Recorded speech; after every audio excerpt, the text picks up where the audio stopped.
evidentemente comparativa con el sistema educativo en el Estado español para después poder entrar al cubano.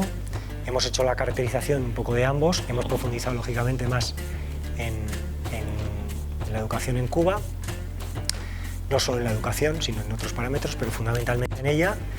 Y después, bueno, algunos cables para la participación. Después ha habido un espacio más de preguntas que de debate, en realidad. Me hubiera gustado a lo mejor un poquito más, pero al respecto de, pues para concretar tema de planes educativos, las etapas educativas en la Revolución, cómo se da la formación política de los ciudadanos, cómo se organizan los estudiantes allá, por ejemplo, qué impacto ha tenido o no en la educación los nuevos lineamientos políticos, etcétera, etcétera, ¿no?